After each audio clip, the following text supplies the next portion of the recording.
Hey there and welcome back to my channel. Super excited to see you back, and if you're new, be sure to hit that subscribe button and turn on the notifications by hitting the bell sign underneath this video. So have you ever heard some of the myths about YouTube marketing? So many people want to start a YouTube channel and they see the big vision, they see that the internet is turning to video, but then they feel like they can't really do that.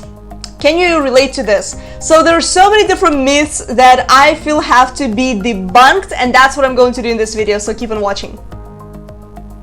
Myth number one is competition is too big. So there's so many video marketers already, there's too many people out there creating videos. I don't feel like I can squeeze in with my content. That is absolutely not true, and here's why. So yes, there are a lot of creators on YouTube, you know, myself included. Maybe you want to get into the same or similar niche like myself. Maybe you have some other ideas, whatever the case may be.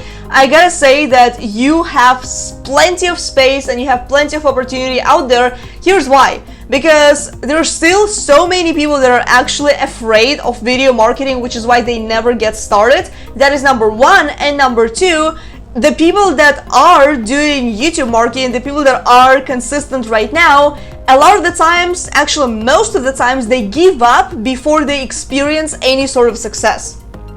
So, you know, most likely 95% of people that started their YouTube channel 2 years ago, they are already no longer in business. Here's why. Because in YouTube, it does take some time to actually see that growth and success. You do have to be really consistent. You have to have that long-term vision for your channel, what you're actually trying to accomplish. If you don't have that, then most likely you're not going to stick. But if you're listening to this, chances are that you are someone who's serious, you are someone who is willing to be committed to their channel and to do whatever it freaking takes to grow that.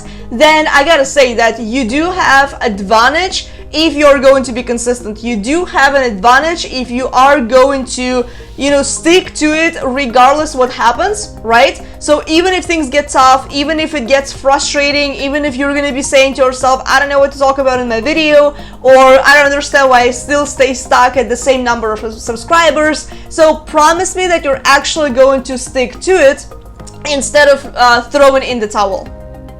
Myth number two is, I need equipment that is super expensive. Not true. Okay, in order for you to get started on YouTube, you don't need to have all kinds of fancy equipment. You don't need to have any crazy technology or anything like that. You don't need expensive cameras. In fact, the video that I'm recording right now, it is on my iPhone 7 Plus. So yes, the quality is pretty damn good. But, you know, and yes, I do have a little bit of equipment. Yes, it does help slightly, I mean, but what I have to tell you is all you need to do, like all you need to have, in my opinion, in order to get started on YouTube, yes, you need to have a camera, either a camera or like a phone, iPhone, Samsung, whatever you prefer using. You need to have a microphone, so I do have a microphone plugged in like right here, right? So I do want to have better audio quality, which is what, in my opinion, does really matter a lot on YouTube. And you need to have good light. So I'm personally using a ring light, which is why you can probably see like a little reflection in my eyes. I absolutely love it. It is very affordable. It doesn't cost a fortune or anything like that. So I'm going to attach the links to the software, to the hardwares that I'm using down below in the video description. So be sure to check those out. But in my opinion, that's all you need. Good video quality, good audio quality, and good light.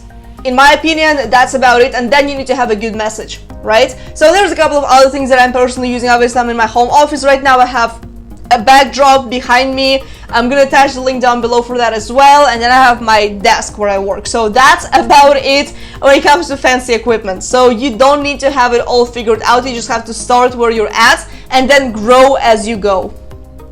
Myth number three is you need to have a giant team to help you manage all of that YouTube craziness. Okay, so although yes, it does help, you know, having assistants or virtual assistants or anybody who's going to be helping you out, either, you know, record videos of yourself, either, you know, edit those videos for you, or create graphics, or do keyword research, or anything that YouTube involves into, you know, its process. But what I will say, I personally believe in starting this as a solopreneur. get yourself into the trenches, get familiar with what you are dealing with, okay? Get familiar with the video recording, get familiar with video editing. You know, the way I got started is I've always been doing my video editing myself. Like, I have been outsourcing this, you know, for quite some time, and you know, sometimes I still do it myself when I need to, like when I need it to be done quick, like very quick, then I do it myself. Otherwise, you know, number one, it doesn't really cost that much to outsource it, so eventually you can go to Fiverr or Upwork or any of the places to help you, you know, like get those tasks done. But in the beginning, you know, do them yourself, figure out what you like, figure out what you don't like, you know, what kind of editing do you like, browse around YouTube, see who you enjoy listening to, what kind of video editing that you like, you know, do you like some kind of special effects, do you like some kind of jokes inside the videos or something like this. So, but in the beginning, it's very manageable if you're going to be doing this by yourself. I will say though, on YouTube, if you are going to be doing daily videos, then yes, you do need an assistance, you do need some help, but otherwise I think you're going to be good to go, especially if you don't have a whole lot going on, because all YouTube really entails is you need to do keyword research, right? That's number one. Number two is you need to prepare your content, which is what, you know, does take some time, and it has to be done by you, in my opinion. Number three, you have to record the content, which again, your face cannot be outsourced, in my opinion. And number four is you need to edit it, and then you need to publish that, right? So there's a couple of other extra steps, but we're not going to touch on them yet, but that's about it. So yes, it does help to have a team, but in the beginning, I feel like you can do it all by yourself and figure out how it all works. You can create a proper workflow and then hire people out.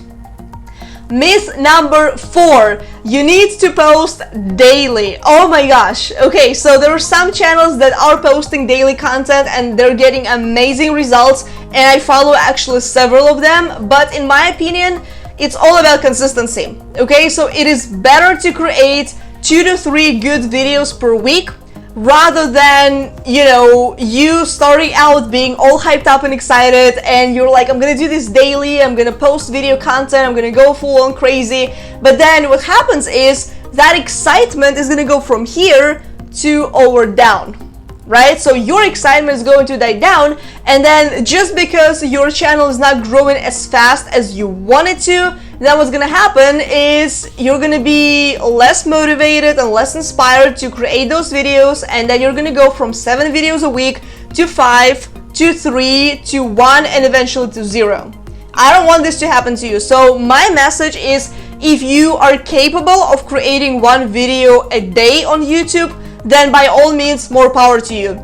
Otherwise, it's better to create less content but be more intentional, and that way you can also put in more effort into keyword research, you can also put in more effort into editing, you can even learn editing if that's your thing, right? If you do want to keep doing the editing yourself, if you feel like that's going to be quicker, by all means, you know, go for that. But in my opinion, it's better to be consistent and do less but create higher quality content, so that way you can stand out among your competition. But like, rather than going full throttle for like a month creating daily content and then just kind of your channel is gonna die down if you don't create that. So you know, focus on the quality versus quantity. Unless you can actually manage the quantity and you have a team and the resources for that, then by all means do that. And also, one thing I will say, I think daily videos are possible if you are only focused on YouTube and you don't have anything else going on. If you are not on any other platform, if you're not on Facebook, LinkedIn, Instagram, Twitter, then you can totally manage YouTube. But otherwise, I do feel like you do have to be more consistent rather than be more consistent with your quantity, and that consistency is not going to last. So there you go. Those are the 4 biggest myths about YouTube marketing. Hopefully those are debunked for good. I really hope these are going to help you move your YouTube channel forward and really kick things up a notch. If you enjoyed this training, be sure to give it a thumbs up, subscribe to my channel, and hit that bell sign down below to get notified whenever I publish new content, which is every single week. And if you have any questions, if you have anything that you want to add, be sure to drop a comment down below. Share this with a friend, whoever still believes those myths, so they no longer believe them. And I will see you in the next video. Bye.